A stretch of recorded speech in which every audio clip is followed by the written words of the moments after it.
Hi అండి, ఎలా ఉన్నారు? ఏం చేస్తున్నారు? Welcome to our channel smart life Sri. అందరం కూడా బాగుండాలని మనస్ఫూర్తిగా భగవంతుని కోరుకుంటూ, వర్షాలైతే మాత్రం చాలా పడుతున్నాయండి. అసలు ఇంకా ముసురు అంటాం కదా, అలా అయితే పడుతున్నాయి హైదరాబాద్లో ఎస్పెషల్లీ. అంటే అన్ని చోట్ల వింటున్నాం. మేముంటుంది హైదరాబాద్ కాబట్టి నేను చూస్తున్న ఈ ప్రదేశం గురించి చెప్పాలి కదా. అందుకని మా ఏరియాలో అయితే మాత్రం ముసురు అంటాం కదండి, అలాగా అసలు నాన్ స్టాప్గా, అంటే వర్షం కొద్దిసేపు పడి ఆగి మళ్ళీ కొద్దిసేపు ఏదో ఒక టైంలో, అంటే ఏ సాయంకాలం పొద్దున్న పడితే పర్వాలేదు, కానీ ముసురు పట్టినట్టు అంటాం కదండి, అలా మార్నింగ్కి నైట్కి డిఫరెన్స్ అనేది లేకుండా పడుతూనే ఉంది. ఇంకా ఎలాంటి వర్షాకాలమైనా ఎండాకాలమైనా, అంటే ఎండాకాలంలో ఎండలు అంటాం, అబ్బా హౌస్ వంట చేయలేకపోతున్నాం, ఇంట్లో ఉండలేకపోతున్నాం అంటాం. అప్పుడు పని చేయాలన్నా కొద్దిగా ఇబ్బందిగానే ఉంటుంది. ఇక వర్షాకాలం అంటే ఇప్పుడు ఈ విధంగా చెప్పుకునే విధంగా ఉంటుంది. ఏ కాలమైనా కూడా మనకి పని రొటీన్ అనేది ఎప్పుడూ కూడా ఒకలాగే ఉంటుంది. ఒకలాగే అంటే పిల్లల్ని స్కూల్స్కి పంపించడం, ఇంట్లో ఎవరైనా వర్కింగ్ వాళ్ళు ఉంటే వాళ్ళని ఆఫీస్కి పంపించడం, హస్బెండ్ పంపించడం, ఒకవేళ వర్కింగ్ ఉమెన్సే అయితే వాళ్ళు కూడా బాక్సెస్ అవి సర్దుకుంటూ వెళ్ళడం. ఇంక ఇవన్నీ కూడా రొటీనేలోకే వస్తాయి కదండి.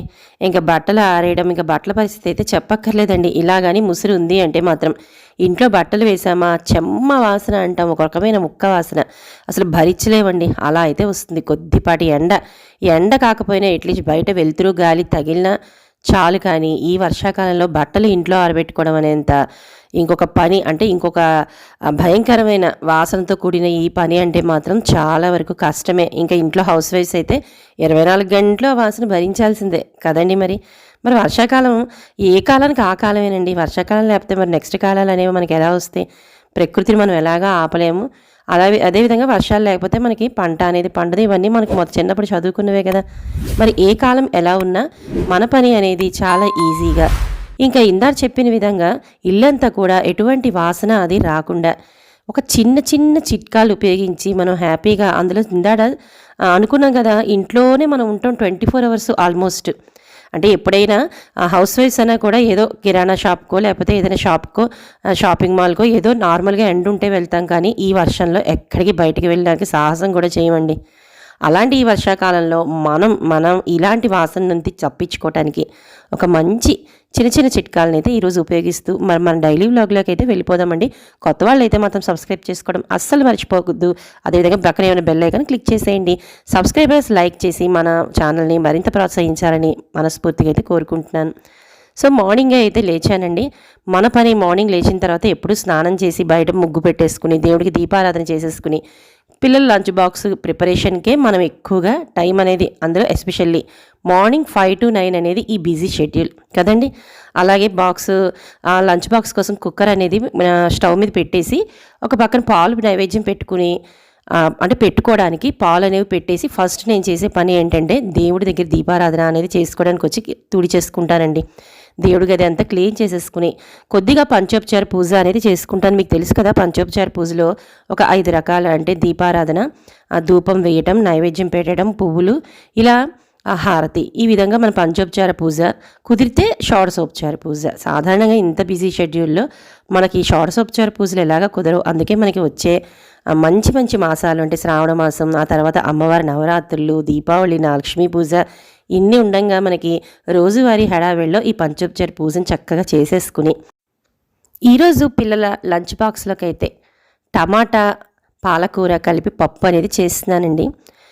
ఇక టమాటా అనేది ఒకసారి చూపిస్తున్నాను కదా, అంటే ఎప్పుడో చాలా ఏళ్ల క్రితం చిన్నతనంలో ఒకసారి విన్నాను. టమాటాకి లోపల మనకి ఇలా ఒక కొద్దిగా గ్రీన్ కలర్, అంటే సెంటర్లో వస్తుంది కదండి, హార్డ్గా ఉంటుంది అది. అలాగే పైన మనకి ఒక రౌండ్గా, అంటే టమాటా మొదలు తీయకపోతే క్యాన్సర్ వస్తుంది అని చెప్పి ఎక్కడో వినడం వల్ల, అంటే చిన్నతనం మనం విన్నవి మనం మైండ్లో నాటుకుపోతాయి కదండి. అందుకనే నేనైతే టమాటా కట్ చేసినప్పుడు ఈ విధంగా పైన ఆ రౌండ్ ప్లేస్లోను, ఇక మధ్యలో మనకి చిన్న చిన్న గింజల దగ్గర మధ్యలో హార్డ్గా వస్తుంది కదా, ఆ ప్లేస్ని అయితే ఎప్పుడు కూడా తీసి పడేసి నార్మల్గా మనకు చుట్టూ ఉండే భాగాన్ని కట్ చేసి పప్పు అయినా పచ్చడైనా కూరైనా ఏదైనా చివరికి రసంలో వేసిన, ఎలా నేను టమాటా కట్ చేసినా ఖచ్చితంగా ఆ పార్ట్ని మాత్రమే యూస్ చేస్తానండి. ఇదిగో టమాటాతో పాలకూర పప్పు అనేది చాలా చాలా బాగుంటుంది. ఈ విధంగా అయితే టమాటా పాలకూర పప్పు అనేది రెడీ చేస్తాను. దానికి తోడుగా అయితే వంకాయ కూర అనేది చేశాను. అది షూట్ చేయడం కుదరలేదండి. ఇంకా పిల్లాడికి అయితే బాక్స్ టైం అయితే అయిపోయింది. బాక్స్ అనేది ఇచ్చేసి లంచ్ బాక్స్ స్కూల్స్కి కాలేజీలకి అయితే వెళ్ళిపోయారు. మా పెద్ద అబ్బాయికి అయితే ఎగ్జామ్స్ అవుతున్నాయండి, ఫైనల్ ఎగ్జామ్. వాడు బీటెక్ సెకండ్ ఇయర్ అయిపోయి ఇప్పుడు నెక్స్ట్ మంత్ థర్డ్ ఇయర్కి వస్తున్నాడు. ఇప్పుడు వాళ్ళకి సెమిస్టర్ ఎగ్జామ్స్. సో ఎంత ఎండైనా వానైనా వాళ్ళకి తప్పదు, మనకి తప్పదు కదండి. వాళ్ళు స్కూల్స్కి, ఆఫీసులకి, కాలేజీలకి వెళ్ళాలి. మనం ఇంట్లో చేసే పని కూడా ఎప్పుడు మనం రొటీన్గా చేసుకుంటూ ఉండాలి. ఏ పని కూడా ఆపడానికి వీల్లేదు. ఇంక ఇక్కడ చూపిస్తున్నది ఆల్మోస్ట్ అండి మార్నింగ్, అంటే చెప్పాను కదా నైట్ అంతా పడుతూనే ఉంది. ఇంకా నైట్ నిద్రపోయాను కాబట్టి ఏం జరిగిందో తెలియదు. మార్నింగ్ నేను లేచి నెగించి, మీకు చెట్లు కూడా కనిపిస్తున్నాయి కదా, అవి చాలా అలా గాలికి పెద్ద పెద్దగా ఊగుతూ ఎక్కువగా గాలి అనేది కూడా లోపలికి వచ్చి మట్టి అనేది ఎక్కువగా ఇంట్లోకి అయితే ఆ గాలి ద్వారా లోపలికి వచ్చేసి మట్టి చేరిపోతుంది ఇంట్లో. ఇంక ఎక్కువగా చెప్పాలంటే ముసురు అంటాం కదండి, నార్మల్గా చెప్పాను వర్షం పడి ఆగినా పర్వాలేదు, కానీ ముసురు పట్టింది అంటే మాత్రం, ముసురు అంటే మార్నింగ్ నుంచి సాయంత్రం వరకు చినుకు చినుకు చినుకు చినుకు గ్యాప్ లేకుండా పడ్డామండి. ఆ పడింది అంటే మాత్రం మనకి ఇల్లంతా కూడా చాలా చాలా చాలా ఒక రకమైన బ్యాడ్ స్మెల్ అనేది వచ్చేస్తూ ఉంటుంది. బట్టలు ఆరేసాము అంటే ఇంట్లో మాత్రం ఇంకా చెప్పనే అక్కర్లేదు. ముఖ్యంగా వర్షాకాలం మనకి అన్ని గదులతో పాటు కిచెన్లోనే కదండి ఎక్కువగా స్మెల్ అనేది, అంటే ఎక్కువగా మన వాడకం కూడా కిచెన్లో ఉంటుంది. ఫస్ట్ అక్కడి నుంచి స్టార్ట్ చేద్దామండి. ఇంకా మనకి ఇది ఒక వర్షాకాలం అనే కాదు, ఇప్పుడు నేను చూపిస్తున్నది నార్మల్ డేస్లో కూడా షింక్ బ్లాక్ అయిపోవడం అనేది చాలా వరకు మనకి ఎదురవుతున్న పెద్ద సమస్య. ఇక వర్షాకాలం అయితే డ్రైనేజ్లో అవి ఫుల్ అయిపోయి మనకి ఎందులోనూ ఎస్పెషల్లీ అపార్ట్మెంట్స్లో నివసించే వాళ్ళకైతే పైపు గొట్టాలన్నీ కూడా ఈ మెతుకులతోనూ వాటితోనూ బ్లాక్ అయిపోయి ఆ షింక్లోంచి రకరకాలైన స్మెల్స్ వస్తూ ఉంటాయి. ఇంకా మనకి ఇక్కడ చూపిస్తున్నదిగా షింక్ క్లీనింగ్ అనేది ఇప్పుడు నేను చూపిస్తుంది చెప్పాను కదండి, ఎప్పుడైనా కూడా మీరు చేసుకోవచ్చు.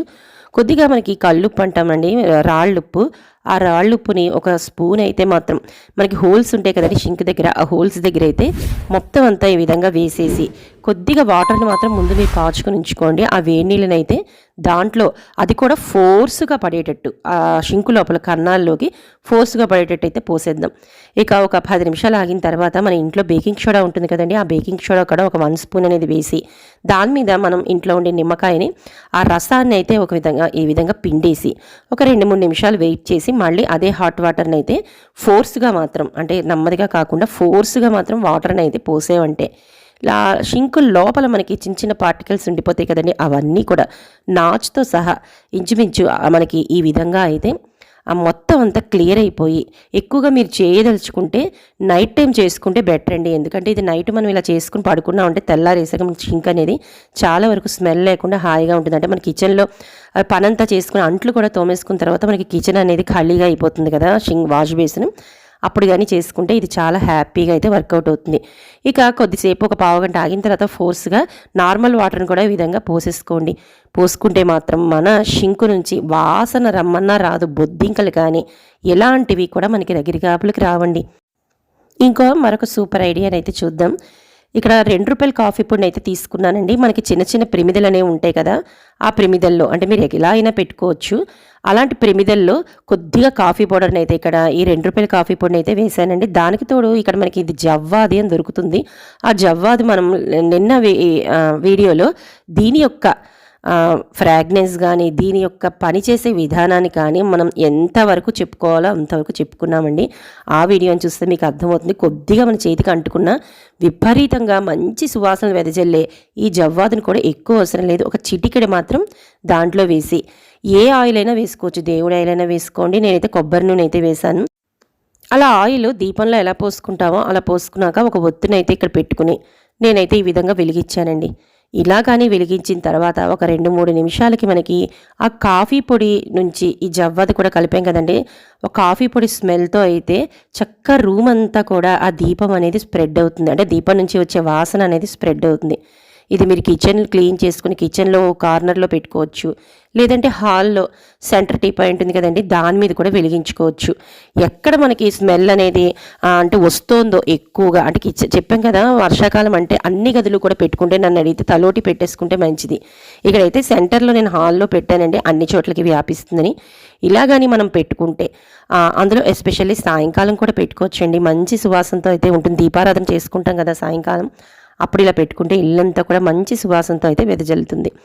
ఇంకా ఈ విధంగా ఒక్కసారి అయితే పెట్టి చూడండి, మనకి దాని నుంచి వచ్చే మంచి వాసనతో ఇల్లంతా కూడా నిండి ఎటువంటి బ్యాడ్ స్మెల్ అనేది మనకి రూమ్స్లో అయితే ఉండవు. ఇక ఈ పైన చూపిస్తున్న ఇలాంటివి దాంట్లో అంటే ఇలాంటివి ఏవైనా మీ ఇంట్లో ఉంటే ఈ పైన చూపిస్తున్నట్లు ఏదైనా ఫ్రాగ్రెన్సెస్ ఉంటాయి కదండి మనకి, రోజ్ వాటర్ కానీ ఏదైనా, అది కూడా ఇక్కడ వేసేసుకున్నాం అనుకోండి. లేదంటే అదే పైన కొద్దిగా జవ్వాది వేసి వాటర్ పోసుకున్నా ఈ కింద నుంచి హీట్ ఎక్కుతుంది కదండి, ఆ పై నుంచి మనకి వాటర్ అనేది స్ప్రెడ్ అయ్యి రూమ్ అంతా కూడా మంచి సువాసన అయితే వస్తుంది. ఇంకా మన ఇంట్లో కంఫర్ట్ ఉంటుంది కదండి, ఆ కంఫర్ట్ని కూడా కొద్దిగా చిన్న గ్లాసులో వాటర్ అనేది తీసుకుని దాంట్లో వాటర్ అనేది కలిపేసేసి ఇలాగ ఏదైనా ఒక స్ప్రే బాటిల్లో పోసేసుకుని మనకి గాలి ఎట్నుంచి వీస్తుందో అటువైపు నుంచి వచ్చి కర్టెన్స్ మీద కానీ అన్నిటి మీద కానీ వేసేసుకుని దీంతో మనం స్టవ్ కూడా క్లీన్ చేసుకోవచ్చండి. ఇందాక చెప్పుకున్నాం కదా కిచెన్లో షింక్ అనేది క్లీన్ చేసుకున్నాం, మరి దాని కౌంటర్ టాప్ అలాంటివన్నీ కూడా చిన్న చిన్న నుసి పురుగులు, చీమలు, ఈగలు ఇవేవి కూడా రాకుండా మంచి ఫ్రాగ్రెన్స్తో ఉండాలి ఆ కిచెన్ అంటే మాత్రం దీన్ని చక్కగా కిచెన్లో అన్నిటి మీద, ముఖ్యంగా మనకి కిచెన్ కౌంటర్ టాప్ మీద చేసుకోవచ్చు. కిచెన్ బ్యాక్ టైల్స్ ఉంటాయి కదండి, కౌంటర్ టాప్ వెనకాల బ్యాక్ టైల్స్, ఆ టైల్స్ మీద కూడా యూస్ చేసుకోవచ్చు. ఇందులో షాంపూ కలిపి ఆ బ్యాక్ టైల్స్ మీద ఉండే జిడ్డు లాంటిది ఏదైనా ఉంటే మాత్రం ఖచ్చితంగా పోతుంది. మంచి సువాసనతో అయితే కిచెన్ అంతా ఎప్పుడు కూడా, అక్కడ మనకి షింకు దగ్గర వాసన పోయింది, ఇక్కడ ఇలా యూస్ చేసుకోవటం వల్ల కిచెన్ ఎప్పుడూ కూడా వర్షాకాలంలో ఎటువంటి బ్యాడ్ స్మెల్ రాకుండా మంచిగా హైజెనిక్గా కూడా ఉంటుందండి. ఇలా కానీ కిచెన్ని మనం ఈ టిప్స్ని ఉపయోగించుకుని చేసుకున్నాము అంటే కిచెను ఈ వర్షాకాలం మొత్తం కూడా చాలా ఫ్రెష్గా హైజెనిక్గా అయితే ఉంచుకోవచ్చు.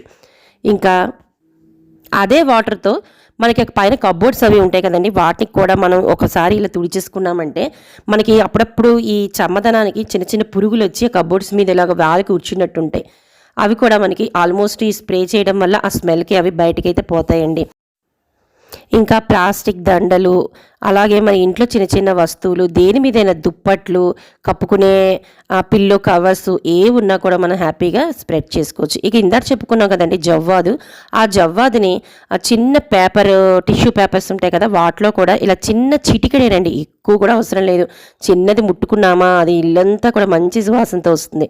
వాటిని ఇలా చిన్న చిన్న పొట్లాల కింద అయితే చుట్టుకుని, మనకి ఎక్కువగా వర్షాకాలంలో స్మెల్ వచ్చేవి బట్టలే కదండి, అలాంటి బట్టల మధ్య అంటే మన చీరలైనా అవ్వచ్చు, పిల్లల డ్రెస్సులు అవ్వచ్చు, రోజువారీ బట్టలు అవ్వచ్చు, స్కూల్ డ్రెస్సులు అవ్వచ్చు, ఏదైనా కూడా అంటే మనకి నీడపట్టున ఆరుతూ ఉంటాయి కదా, ఆ వర్షానికి ఇంటి లోపల కూడా ఆరుతూ ఉంటే వల్ల కొద్దిగా మనకి వాసన అనేది ఖచ్చితంగా మనకి బట్టల నుంచి వస్తుంది.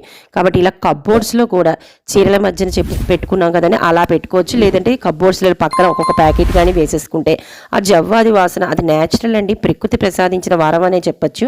మంచి వనమూలికల నుంచి తయారవుతుంది కాబట్టి మనకు బట్ట అనేది కూడా ఎలాగ పాడవ్వదు. పైగా మనం పట్టు చీరల మధ్య కూడా వాసన అనేది రాకుండా నాఫ్థలిన్ బౌల్సే యూస్ చేయాల్సిన అవసరం లేదండి, జవ్వాది ఒక్కసారి యూస్ చేసి చూడండి.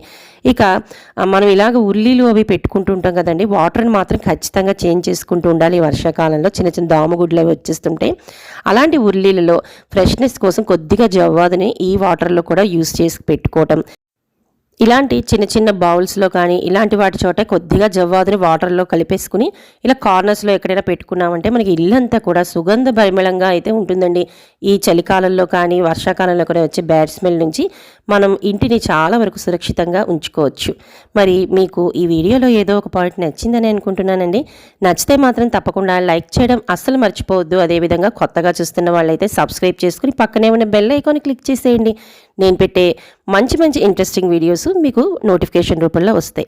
మరి రేపు ఒక ఇంట్రెస్టింగ్ వీడియోతో మళ్ళీ కలుసుకుందాం. అంతవరకు నమస్తే, అందరికీ బాయ్ అండి.